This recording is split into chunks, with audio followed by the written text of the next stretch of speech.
누가복음 15장 11절에서 24절까지의 말씀을 같이 읽겠습니다. 누가복음 15장 11절에서 24절까지의 말씀입니다. 또 이르시되 어떤 사람에게 두 아들이 있는데 그 둘째가 아버지에게 말하되 아버지여 재산 중에서 내게 돌아올 분깃을 내게 주소서 하는지라.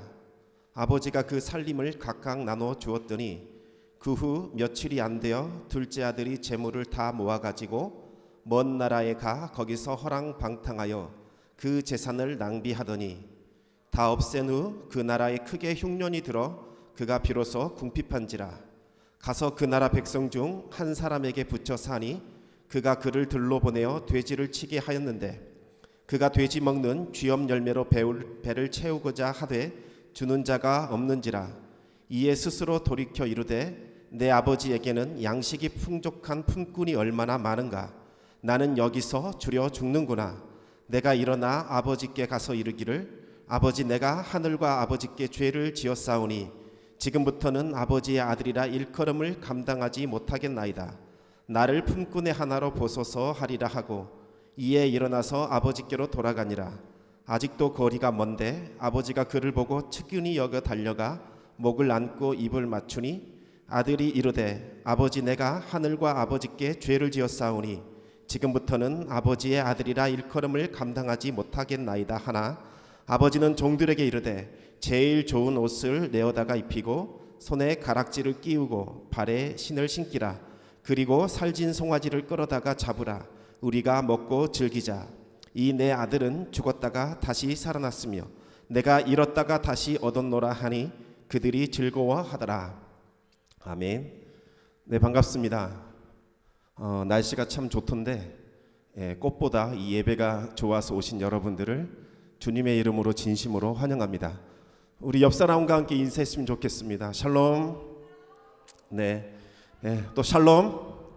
네, 저와 한번 인사하겠습니다. 샬롬. 저 혹시 막 울리지 않나요? 이게 어떻게 된 일이지?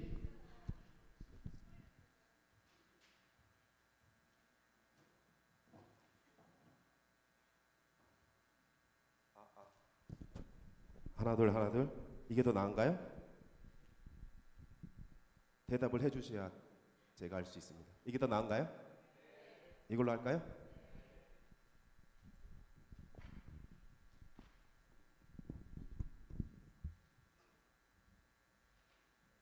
네, 사람들마다 이해하는 하나님이 다 다릅니다.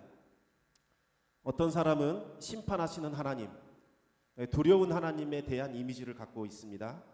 또 어떤 분은 공의로우신 하나님, 하나님은 공평하시고 공의롭고 정확한 하나님, 이러한 하나님에 대한 이해가 있는 분도 있습니다. 또 어떤 하나님은 질투하시는 하나님, 행여 내가 무엇을 하면 하나님께서 질투하셔서 그것을 못하게 하시는 그 하나님으로 또 이해하는 사람들도 있습니다. 그리고 어떤 사람에게 있어서는 치료하시는 하나님, 하나님은 항상 나를 치료했다, 치유했다, 이렇게 또 하나님에 대한 이미지를 갖고 있는 분들이 있습니다. 각자의 삶의 자리와 또 지금까지 살아온 그 인생을 통해서 각자가 경험한 하나님은 조금씩 다 다를 수 있습니다. 하지만 하나님을 진정으로 알기 위해서는 사랑의 하나님이신 줄 우리가 알아야 합니다. 하나님은 사랑이시다, 이 고백을 하기 전까지는 우리는 하나님을 제대로 알고 있다 이렇게 말할 수 없습니다. 하나님의 이 사랑을 모르는 채 아무리 성경의 많은 내용들을 알고 지식을 갖는다 하더라도 그 사람은 성경을 온전히 이해했다고 볼 수가 없습니다. 또 하나님의 사랑을 모르는 사람은 아무리 설명을 해도 구원을 이해할 수 없습니다.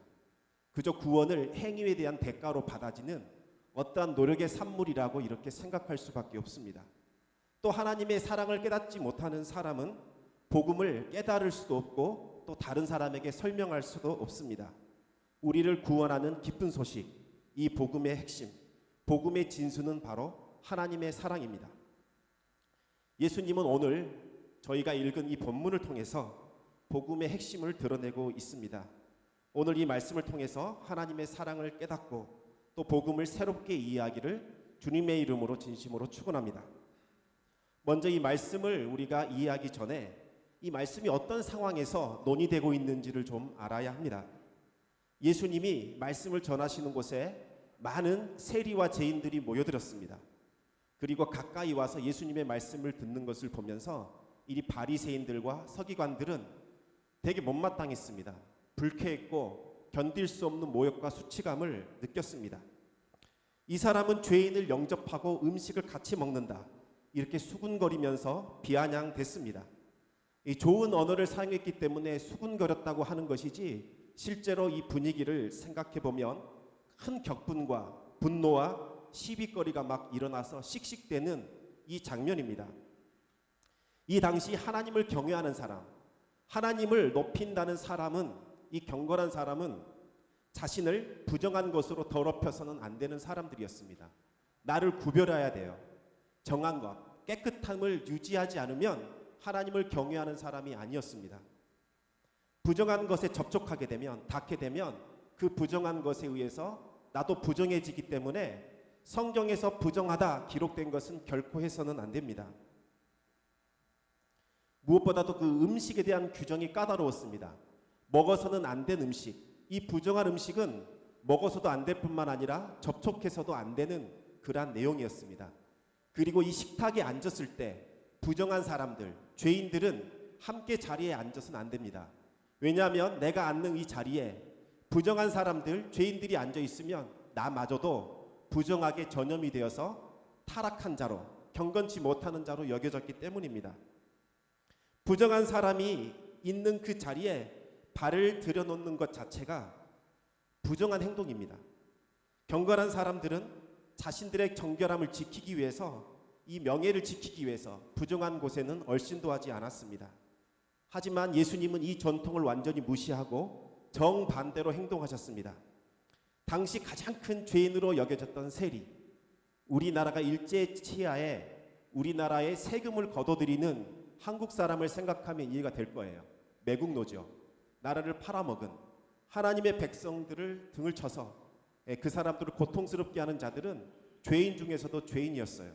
그리고 창녀들, 몸을 팔아서 생계를 유지하는 사람들은 가장 큰 더러운 수치이자 죄악이라고 생각했기 때문에 이 사람들과 구분되는 것, 분리되는 것이 나의 거룩함을 드러내는 방편이었습니다.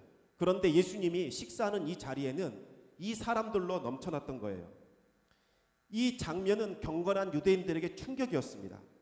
상상할 수 없는, 도저히 있을 수도 없는 그러한 일이었습니다. 부정한 자리에 앉아서 자신을 더럽히고 자신에게 수치와 모욕을 가져오는 행위이기 때문입니다. 이것은 개인에게 수치스러운 행동일 뿐만 아니라 그 가문에게도, 그 가족에게도 돌이킬 수 없는 수치예요. 할 수만 있으면 이 가족이 부끄러워해서 이 사람을 제명시키고 버리고 싶은 그러한 수치스러운 행동이라고 볼 수가 있어요. 실제로 예수님의 가족들이 예수님이 미쳤다라는 소문을 듣고 와서 예수님을 데려오기 위해서 예수님이 계신 곳에 왔던 그러한 사건도 있었습니다. 오늘은 이와 같이 이 수치스럽고 불명예스러운 상황에서 예수님께서 하신 말씀입니다. 예수님은 자신을 비난하면서 저주하는 사람들에게 한 아버지에 대한 이야기를 들려주고 있습니다. 이 아버지는 아주 부유하고 마을 사람들에게 큰 존경을 받았던 사람입니다. 그런데 이 가정에 문제가 있었습니다. 바로 둘째 아들이 탕자였습니다. 한마디로 말하면 몹쓸놈이었습니다. 아주 못된 놈, 못쓸놈이 이 가정, 어울리지 않는 이 가정에 있었어요. 이 둘째가 12절에서 이렇게 말합니다. 아버지에게 말하되 아버지여 재산 중에서 내게 돌아올 분깃을 내게 주소서. 그랬더니 아버지가 살림을 나눠서 주었습니다.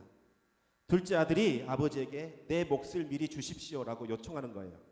지금은 하도 이 막장 드라마, 불륜 드라마가 많아서 그럴 수 있겠다. 아버지에게 유산 달라는 게 뭐가 문제가 되겠느냐라고 생각하겠지만 이 예수님 당시의 이 가부장적인 시대에는 있을 수 없는 일입니다. 완전히 막장이고 폐륜적인 행동이라 볼 수 있습니다. 실제로 한 성사학자가 이 중동 지역을 찾아가서 만약에 이런 이야기를 한다면 어떻게 되는지 한번 인터뷰를 했습니다. 그러자 주민들이 입을 모아서 이렇게 말을 했습니다. 그런 일은 들어보지도 못했고 설사 있는다 하더라도 있을 수도 없는 일이다. 만약 그런 일이 발생한다면 마을 사람들이 그 아들을 산채로 매장시키거나 때려서 쳐서 죽일 것이다 라는 이야기를 했다고 합니다. 지금도 중동에는 명예살인이라는 것이 있습니다. 주로 여성에게만 적용되는 아주 악한 풍습입니다. 명예를 저버리고 이 가문의 수치를 가져온 사람들에게 살해함으로써, 이 사람을 죽임으로써 수치를 제거하는 그러한 풍습이에요. 살아계신 아버지께 내 몫을 달라라고 말하는 것은 저는 아버지가 죽기를 원합니다 라는 말과 같은 말입니다. 아버지가 돌아가신 다음에야 유산이 거론되기 때문에 살아있는 아버지에게 내 몫을 미리 주십시오 라는 것은 아버지를 죽은 사람으로 간주하겠습니다. 이렇게 선언함과 동시에 더 이상 저와 아버지는 부자 관계가 아닙니다 라고 말하는 것과 같습니다. 아버지로서는 경험할 수 있는 모든 불명예 중에서 가장 수치스럽고 또 가장 큰 모욕거리 중에 하나입니다. 이 아들은 아버지에게 있을 수 없는 가장 큰 모욕과 수치감을 가져다 주었습니다. 그런데 아버지가 이 당한 모욕과 수치는 비단 아버지만의 문제가 아니에요. 이 당시 마을은 다 일가친척으로 구성되어 있기 때문에 이 아들은 이 가문의 수치이자 마을 전체의 수치거리가 됩니다. 마을 전체가 나서서 이 명예를 더럽힌 둘째 아들을 돌로 쳐서 죽이게 되어 있습니다. 따라서 이 아들의 행동이 마을에 알려진다면 이 아들은 사람들의 돌에 맞아 죽임을 당하게 될 것입니다. 그런데 아버지는 아들이 이미 눈이 멀었다는 것을 알았어요. 이 아들의 마음을 돌이킬 수 없다는 것을 알았습니다. 그래서 이 아들이 해를 당할까 봐, 사람들로부터 큰 악을 당할까 봐 이 아들에게 살림을 나누어 주고 먼 나라로 떠나보냅니다. 당시에 로마 제국의 영향을 받아서 화려하게 단장된 도시들이 있었습니다. 이 아들은 평소 이 가축을 돌보는 이 반복되는 일상이 너무나 단조롭고 가슴 답답하게 그렇게 느꼈을 것 같아요. 평생 이렇게 살아가라 이렇게 생각하니까 도저히 견딜 수 없는 그런 답답한 마음을 가졌던 것 같습니다. 화려하고 흥청거리는 바로 그 도시, 유흥과 환락이 있는 도시를 꿈꾸며 그리워했던 것 같습니다. 그리고 누군가가 이 아들을 부추긴 것 같아요. 단조로운 삶에서 벗어나서 이제 마음껏 인생을 살아보고 싶었어요. 나의 인생에 즐기는데 방해가 되는 이 아버지와 이 마을을 떠나서 내 마음대로 한번 살아보고 싶은 그런 마음이 있었던 것 같습니다. 비록 폐륜하로 내가 낙인 찍히고 평생 가족들과 끊어진다고 해도 기어이 그 삶을 누려보고 싶은 마음이 아들에게 있었던 것 같습니다. 이 아들의 눈빛에서 이 욕망을 읽어냅니다. 아버지는. 그리고 어쩔 수 없다는 것을 알고 이 아들에게 재산을 나누어 주어 가게 합니다. 이 둘째 아들은 조상의 가업을 허비하면서 이제 인생을 누리기 시작합니다. 성경에는 허랑방탕이라는 이 단어로 이 아들을 설명합니다. 이 허랑방탕이란 단어에는 성적인 타락과 방종이 담겨 있는 단어입니다. 술, 도박, 여자, 그리고 함께 어울리는 방탕한 친구들로 넘쳐났다는 것을 말합니다. 돈에 대한 절제를 훈련받지 않으면 그때 주어지는 이 재물과 자유는 성적 타락으로 이어지게 합니다. 얼마 후 이 아들은 재산을 다 탕진해버립니다. 하나도 남김없이 다 써버려요. 돈이 있는 동안에는 내가 세상의 전부를 가진 것처럼 느꼈지만 이 재산이 사라지자 비참함이 찾아오기 시작합니다. 이 아들은 아버지의 품을 떠난 그 결과가 얼마나 비참한지를 경험하게 됩니다. 아버지의 품에 있을 때에는 하인들을 부리면서 존귀한 대접을 받고 높임을 받았습니다. 하지만 아버지의 품을 떠난 지금은 부정한 짐승, 이 돼지를 치는 돼지치기로 전락해버린 것입니다. 심지어 돼지가 먹는 이 쥐염 열매, 그것조차도 먹기 위해서 돼지와 경쟁해야 하는, 돼지보다도 못한 그러한 삶을 살게 됩니다. 철저하게 고립되고 외로운 처지게 놓이게 되었습니다. 이 아들은 이제 버려진 존재가 됩니다. 아버지의 품을 떠난 결과는 너무나 혹독했습니다. 지금까지 답답하게 느껴졌고 너무나 힘들었던 그 아버지의 품이 피난처였고 든든한 보호막이었다는 사실을 뒤늦게 깨닫게 됩니다. 자신이 그토록 존귀하게 여김을 받았던 이유는 바로 내 자신이 존귀하기 때문이 아니라 아버지의 품에 있었기 때문에, 존귀한 아버지의 품에 있었기 때문에 내가 얻었다는 사실을 알게 돼요. 비참함 속에서 이 아들은 자신이 아버지에게 저지른 그 큰 죄악과 행악이 얼마나 큰지를 깨닫게 됩니다. 고통이 커질수록 이 아버지에 대한 죄송함, 그리고 아버지에 대한 그리움이 더욱더 커집니다. 하지만 이 둘째 아들이 아버지께로 돌아가는 일은 불가능해졌습니다. 이미 아버지와 가문과 마을의 명예를 욕되게 했기 때문입니다. 24절과 32절에서 죽었다가 다시 살아났다, 이 표현이 반복돼서 나옵니다. 이 아들은 죽은 자로 간주된 아들입니다. 학자들은 캐짜짜라는 의식이 행해졌다라고 봅니다. 이 캐짜짜 의식은 장례 의식인데, 조상의 땅을 이방인한테 팔아버리거나 부정한 여인과 결혼한 경우에 같은 마을에 사는 친척들이 장례 의식을 치러서 폐륜을 저지른 아들을 마을에서 추방하는 거예요.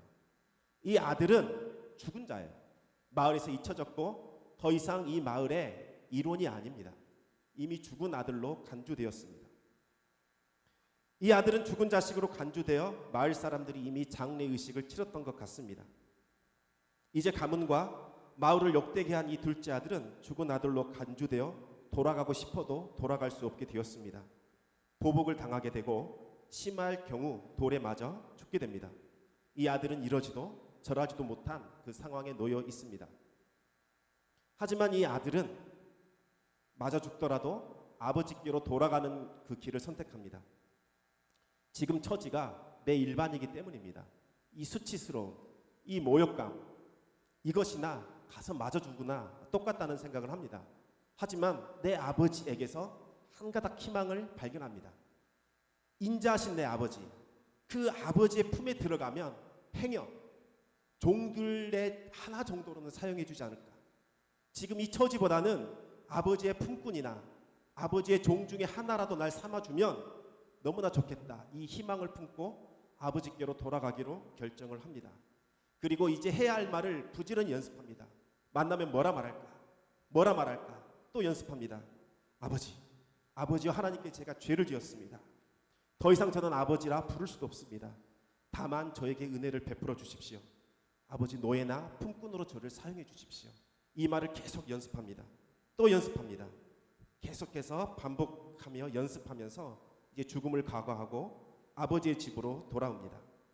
그런데 이 아버지는 이 아들이 돌아오고 있다는 사실을 이미 알고 있었습니다. 아마도 사람들을 풀었던 것 같아요. 내 아들이 어떻게 사는지 보고 와라. 이렇게 아버지가 미리 뒷조사를 한 것 같습니다. 30절을 보면 이 첫째 아들이 이미 알고 있었어요. 둘째 아들이 타지에서 어떻게 지내고 있는지를 알고 있었습니다. 창녀와 어울려 살림을 모조리 거덜냈다는 것을 알고 있었어요. 누군가가 이미 알려준 것 같습니다. 아버지는 아들이 돌아오고 있다는 사실을 아는 순간 동네 어귀를 부지런히 살피면서 아들이 오기를 기다립니다. 마침내 아버지 눈에 저기에서 힘없이 걸어오는 둘째 아들을 발견하게 됩니다. 아버지는 갑자기 달리기 시작합니다. 20절에 사용된 이 달린다라는 단어는 경기장에서 죽을 힘을 다해 뛸 때만 사용되는 단어입니다. 이 단어는 사람에게 쓰지 않아요. 왜냐하면 죽을 힘을 다해 달리는 이 행위는 부끄러운 행위이기 때문에 그래요. 우리나라 예전의 양반들은 뛰지 않았습니다. 이와 같이 뛴다는 행위는 수치스러운 행위입니다. 근데 이 아버지는 이 수치스러운 행위, 남들에게 보여질 것을 생각하지 않고 뜁니다. 아들을 위해서 뛰기 시작해요. 아버지께서 왜 이렇게 뛰었을까요? 그 이유는 측은함이라는 단어로 설명이 됩니다. 아버지는 둘째 아들이 측은해서, 불쌍해서 견딜 수 없어 뛰었던 것입니다. 측은함이라는 말은 이 창자에서부터 끓어오르는 그 애틋함과 그 간절함을 설명하는 단어입니다. 창자가 뒤틀리는 그 아픔을 느낄 때 측은함이라는 단어를 사용합니다. 나에게 마지막 희망을 품고 찾아온 이 아들을 보자 견딜 수가 없었어요. 창자가 뒤틀리는 아픔 때문에 걸을 수 없었습니다. 아버지는 아들을 향해 뛰기 시작합니다. 행여 이 아들이 오는 도중에 마을 사람들에게 보복을 당할까봐, 마을 사람들에게 붙잡혀서 어려움을 당할까봐 아버지는 남들이 발견하기 전에 죽도록 뛰기 시작한 겁니다. 그리고 이 죽을 힘을 다해 달려오는 이 아버지를 보며 아들은 연습했던 말을 꺼내기 시작합니다. 아버지, 죄인입니다. 라는 말을 꺼내기도 전에 아버지는 아들을 품어버립니다. 그 수치스러운 말이 새어나가지 않도록 아버지는 아들을 그 품에 안습니다. 아들의 수치와 모욕이 드러나지 않도록 자신의 가슴으로 아들을 품어버립니다. 아버지의 포용은 아들의 모든 수치와 모욕을 내가 대신 당하겠다. 이 아들이 받아야 할 이것 내가 대신 당하겠다라고 하는 아버지의 의지입니다. 아버지는 아들의 수치를 대신 떠안습니다. 아버지는 그리고 뒤따라온 종에게 긴급하게 지시를 내립니다. 신을 신겨라. 제일 좋은 옷을 가져다 입혀라. 손에 가락지를 끼워라. 그리고 송아지를 잡아 잔치를 벌여라. 아들에게 신을 신겨줌으로써 아들의 신분을 회복합니다. 이 신발은 자유하는 사람, 오직 주인만이 신을 수 있는 겁니다. 노예는 신을 신을 수 없어요. 이 아들은 아버지를 떠난 후에 비참한 노예 신세가 되었는데 아버지는 이 아들에게 신을 신깁니다. 그리고 순식간에 신분을 회복시켜줍니다. 그리고 아들에게 가장 귀중한 자리, 명예로운 자리, 최고의 자리에서만 입었던 그 옷을 가져다가 입히라고 명령합니다. 아버지는 아들의 명예를 회복시켜 줌으로써 최고의 명예로 아들을 덮습니다. 수치와 부끄러움으로 얼굴을 들지 못했던 이 아들에게 아버지의 품 안에서 아버지가 벗어주신 옷으로 이 아들은 수치를 가리게 됩니다. 그리고 아버지는 아들에게 반지를 끼워줍니다. 이 반지는 가문의 문장이나 봉인이 새긴 인장 반지입니다. 인장 반지는 권력과 권위를 상징합니다. 반지를 끼운 것은 이 아들은 페류나가 아니라 이 가문을 이끌어갈 책임감 있는 나의 귀중한 아들이다 라고 하는 것을 상징하는 겁니다. 아버지는 의지할 데가 없는, 그래서 그렇게 돌아온 아들, 수치스럽고 낮고 천한 아들을 권위 있는 아들, 책임감 있는 아들로 대우해 주셨습니다. 그리고 이제 가장 좋은 송아지를 잡아 잔치를 엽니다. 이 송아지는 200명을 먹일 수 있는 양이라고 합니다. 이 잔치를 통해 아버지는 캐짜짜 의식을 무효화시킵니다. 그리고 새로운 선언을 합니다. 나는 이 잔치를 통해서 선포하겠다. 캐짜짜 의식을 통해서 죽은 아들로 간주했던 이 아들을 나는 다시 살아난 아들로 인정한다. 이 아들은 내가 허락한 권위와 권력을 물려준 내가 사랑하고 인정하는 내 아들이다. 너희들도 내가 인정한 내 아들을 인정해라. 이 아들에게 돌아갈 모든 수치는 나에게로 돌리겠다. 만약 이 아들에게 어떠한 모욕이나 수치와 핍박을 가한다면 그것은 나에 대한 것으로 내가 받아들이겠다. 아버지는 잔치를 통해 완전히 선언합니다. 아들이 당해야 할 모든 죄값을 아버지가 수치를 당하는 것으로 해결해 버렸습니다. 잃어버린 아들이 아버지의 사랑 안으로 들어온 것만으로 아버지는 충분했습니다. 아버지 품 안에서 아들의 죄와 허물 그리고 그가 받아야 할 모든 모욕과 수치가 가려졌습니다. 그리고 온 천하에 이제 이 아들의 신분이 회복되었음을 선포합니다. 이제 그 누구도 둘째 아들을 정죄할 수 없습니다. 아버지 품 안에서 둘째 아들은 생명을 얻고 보호를 받으며 모든 것의 회복을 누리게 됩니다. 절망적이었던 이 아들은 아버지께로 돌아올 때 모든 것을 회복하게 됩니다. 이것이 기쁜 소식, 이 아들에게 들려져야 할 기쁜 소식, 바로 복음의 핵심입니다. 예수님은 이 이야기를 바리새인들과 서기관들에게 들려주고 있습니다. 사랑하는 아들을 구원하기 위해 모든 모욕과 수치를 당한 그 존귀한 아버지 이야기를 통해서 세리와 죄인들을 구원하시기 위해 자신을 버리신 그 하나님의 사랑을 보여주고 있는 것입니다. 바리새인들과 서기관들은 세리와 죄인들의 수치를 막 드러내고 정죄했습니다. 이렇게 구분하고 분리함으로써 내가 의롭게 보이기를 원했습니다. 나는 저들과 같지 않다. 난 다르다. 저들은 비난받아야 되고 모욕받아야 되고 저주받아야 되지만 난 그렇지 않다 라고 하는 그 의로움들을 갖고 있었던 겁니다. 부정한 자의 자리, 죄인의 자리에 내려가서 그들의 수치를 짊어지신 분이 바로 예수님이십니다.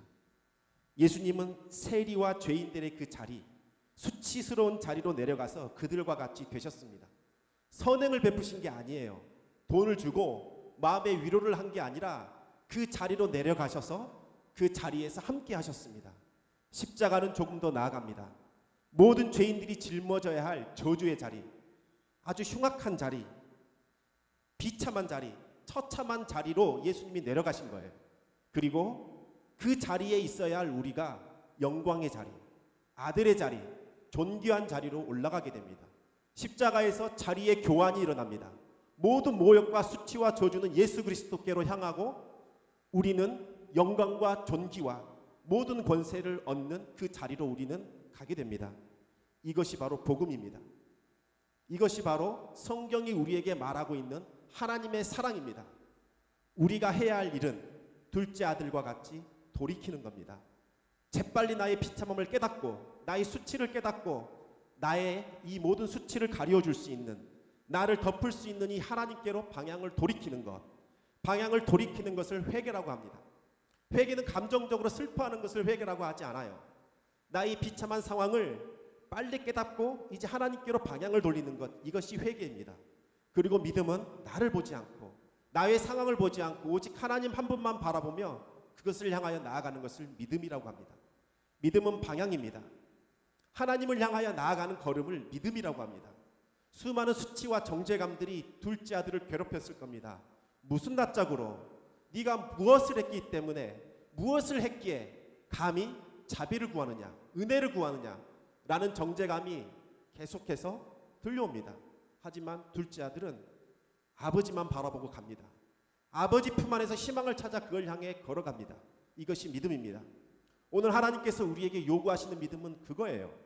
우리 안에 계속해서 떠오르는 정죄감들, 수치심, 네가 무슨 하나님 자녀의 자격이 되겠느냐라고 하는 그 음성이 들릴 때마다 무시하고 오로지 하나님 품 안에 있는 사랑과 은혜를 향하여 걸어 나아가는 겁니다. 이것이 바로 믿음입니다.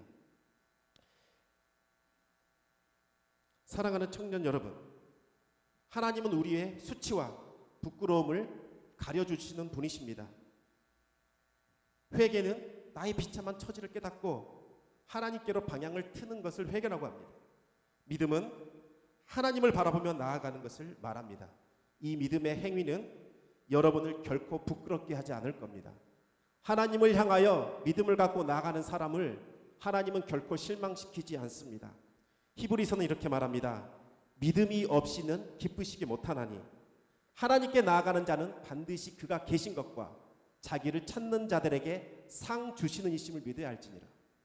하나님은 여러분을 품 안에 품으시고 여러분이 기대하지도 않았던 신의 신발을 신기시고 좋은 옷을 입히시고 손에 가락지를 끼우시고 살찐 송아지를 잡아 내 아들이다, 존귀한 내 아들이다 라는 상상할 수 없는 그러한 상을 베풀어 주십니다. 또 우리는 다른 사람의 수치를 가리는 사람들이 되어야 되겠습니다. 많은 사람들이 다른 사람들의 수치를 드러내면서 정죄합니다. 뒤에서 수군거리며 손가락질합니다. 마땅히 그래야 한다고 생각합니다. 마땅히 그 사람은 그래도 된다라고 생각합니다. 당연한 행위라고 생각합니다. 하지만 이러한 행동은 바리새인과 서기관들이 했던 행위입니다. 하나님을 아주 잘 아셨던, 하나님을 누구보다 아셨던 예수님은 그렇게 행동하지 않으셨습니다. 하나님을 아는 자, 하나님의 사랑을 입은 우리들도 그렇게 행동하면 안 됩니다. 예수님처럼 수치스러운 그 자리에 내려가서 상대방이 당하는 모욕과 수치를 함께 짊어져야 합니다. 수치와 부끄러움을 함께 당하며 상대방을 품에 안아줘야 합니다. 저는 우리 한영교회 이 청년 공동체가 하나님의 품을 제공하는 그 공동체가 될 날을 꿈꾸며 기대합니다. 다른 사람의 약점과 수치, 이것들을 지적하며 정죄하는 것이 아니라 사랑 안에서 품어주는 것을 꿈꾸고 기대합니다. 서로를 신뢰하고 서로를 포용하는 공동체가 되기를 희망해 봅니다. 내 약점과 수치를 드러내어 위로와 안식을 받을 수 있는 그런 공동체가 되는 날을 손꼽아 기다리며 기도합니다. 아이들은 자신의 상처를 보여줍니다. 호하고 불어달라고 상처를 막 드러내요. 다른 사람들이 그 상처에 민감하게 반응하면서 아프겠다, 어이구 얼마나 아플까 공감하고 그 상처에 대해서 민감하게 반응할 때 이 아이들은 사랑받고 있다는 것을 압니다. 내 상처까지도 있는 그대로 정말 이 상처가 오히려 다른 사람의 이 아픔을 끌어낸다고 생각할 때, 그렇게 받아들여질 때 우리의 모든 상처는 용납되고 치유되고 또 자존감이 형성될 수 있습니다. 하지만 우리는 상대방에게 우리의 상처와 수치를 감추고 아무렇지도 않게 보이려고 노력해야만 합니다. 수많은 구설수를 당했고 이미 수많은 정죄를 당했고 뼈아픈 비난으로 고통을 받은 경험이 있기 때문입니다. 이제 기도 제목조차도 나누기 어려운 그러한 상처 입은 마음들이 우리 안에 있습니다. 사랑하는 청년 여러분, 하나님의 사랑을 진정으로 느끼기를 원하십니까? 그렇다면 하나님께서 나를 있는 그대로 받아주신 것처럼 우리도 다른 사람을 있는 그대로 받아들이며 용서해야 합니다. 용서하고 축복하십시오. 다른 사람들의 결점과 약점을 덮어주며 사랑하십시오. 새 계명을 너희에게 주노니 서로 사랑하라. 내가 너희를 사랑한 것 같이 너희도 서로 사랑하라. 너희가 서로 사랑하면 이로써 모든 사람이 너희가 내 제자인 줄 알리라. 이것이 예수님이 우리에게 주신 새 계명입니다. 이 계명은 지키면 좋고 안 지켜도 무방한 그 계명이 아닙니다. 하나님의 사랑을 입은 자라면 누구나 반드시 몸소 행하며 지켜야 할 최고의 계명입니다. 예수님을 따르는 제자라면 반드시 지켜야 할 계명입니다. 기분이 좋고 내 마음에 그럴 마음이 생기면 그렇게 하고, 그렇지 않으면 나는 못해, 기분이 안 좋아, 그러고 싶은 마음이 들지 않아 라고 무시해도 좋은 그런 계명이 아니라는 겁니다. 이 계명을 지킬 때 우리가 다른 사람의 수치와 또 아픔을 공유할 때 우리의 아픔과 수치를 덮어주시는 그 하나님의 사랑을 깨닫게 될 것입니다. 기도하겠습니다. 우리 함께 이 시간 기도했으면 좋겠습니다. 하나님, 품어주십시오. 이제 하나님께로 내가 나아가길 원합니다. 하나님, 내 마음속에 있는 수치와 정죄감과 내 마음에 알 수 없는 이 견딜 수 없는 이 마음들 하나님께서 다스려 주십시오. 내가 하나님께 무릎쓰며 나아갑니다. 오직 하나님의 자비하심과 오직 하나님의 사랑만을 내가 힘입어 나아갑니다. 불쌍히 여기시고 은혜 베풀어 주십시오. 이렇게 기도합시다. 또 하나님, 내 옆 사람의 상처와 아픔들을 감당할 수 있는 하나님, 그러한 자로 우리를 사용하여 주시고 우리 공동체 되게 하시고 제 자신이 되게 하여 주십시오. 이렇게 기도했으면 좋겠습니다. 우리 약 1분간 우리 소리내서 한번 기도합시다.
아버지 하나님, 이 시간 상한 마음을 가진 아버지 하나님, 우리 형제 자매들 아버지 하나님 믿습니다. 마음을 위로하여 주옵소서. 수치스러운 과거와 수많은 고통의 기억들로 인하여 잠 못 이루며 순간순간 떠오르는 그 아픔들 때문에 정상적인 생활마저도 어렵게 느끼는 수많은 지체들이 있습니다. 이 시간 치유의 손길로 어루만져 주시옵소서. 그 고통이 씻겨지게 하여 주시고 하나님 안에서 치유와 자유를 누리게 하여 주옵소서. 수많은 정죄들과 수많은 찌르는 말들과 그 고통스러운 생각들과 환청들이 이제 우리에게서 떠나게 하여 주시고 하나님의 사랑과 위로가 이 시간 온전히 덮여지기를 간절히 소망합니다. 우리가 하나님께 믿음을 가지며 나아가게 하여 주시옵소서. 우리를 돌보시고 우리를 붙드시고 우리를 품어주시는 하나님만 바라보며 나아가게 하여 주옵소서. 또한 우리가 우리의 지체들을 사랑하게 하소서. 예수 그리스도께서 그 자리에 앉으신 것처럼 이제 하나님의 사랑을 입은 우리가 그 자리로 내려가게 하여 주옵소서. 아버지 하나님, 뜨거운 사랑을 공급해주는 베풀 수 있는 한영 청년 공동체가 되게 하시고 이곳에서 하나님의 사랑이 경험되게 하시고 하나님의 사랑을 느낄 수 있도록 역사하여 주시옵소서. 감사와 찬양 드리며 예수님의 이름으로 기도하옵나이다. 아멘.